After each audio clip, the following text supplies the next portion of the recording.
অনেক মার খেয়েছি, দলিত হওয়ার জন্য মার খেয়েছি, আদিবাসী হওয়ার জন্য মার খেয়েছি, মুসলমান হওয়ার জন্য মার খেয়েছি, আর মার খাবো না।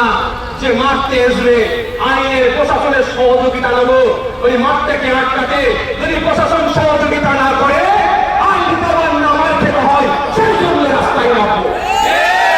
গণতন্ত্রকে রক্ষা করার জন্য প্রয়োজনে গণতান্ত্রিক প্রক্রিয়াতে একটু ট্রিটমেন্ট করতে হবে বাবা। বুঝতে পেরেছেন কি বলছি? গণতন্ত্রকে রক্ষা করতে গেলে গণতান্ত্রিক প্রক্রিয়াতে একটু ট্রিটমেন্ট করতে হবে। 7 দিনের পর থেকে এই ট্রিটমেন্ট তাহলে কিন্তু শুরু হবে, আমি বলে দিলাম। ভয় পিছিয়ে যাবেন নাকি? কোনো থানা যদি ফোন করে বলে অফিসার, এখানকার বড়বাবু ভালো লোক আমি শুনেছি, ভালো হওয়াটা স্বাভাবিক। বড়বাবুর উদ্দেশ্যে বলবো, সিভিক ভলেন্টিয়ার ফোন করে চমকাচ্ছে, এগুলোকে একটু সামলাবেন আপনার সিভিকদেরকে। আমি সিভিকের পক্ষে ভাই, আমি সিভিকের বিপক্ষে নয়। সিভিকদেরকে কনস্টেবলের মতো মাইনে দেওয়া দরকার, আমি আওয়াজ তুলেছি। সমকাজে সমবেতন, একটা সিভিক ভলেন্টিয়ার কোনো কনস্টেবলের থেকে কম কাজ করে না কিন্তু ভাই,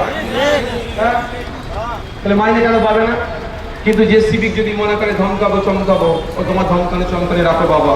তোমার এসপি, তোমার পুলিশ মন্ত্রী আমাকে ধমকে রাখতে পারেনি, আপনি আমার ছেলেদের ধমকাবে। আমি থানার দায়িত্বপ্রাপ্ত আধিকারিকদের উদ্দেশ্যে বলবো, এগুলো আপনাকে লক্ষ্য রাখবে।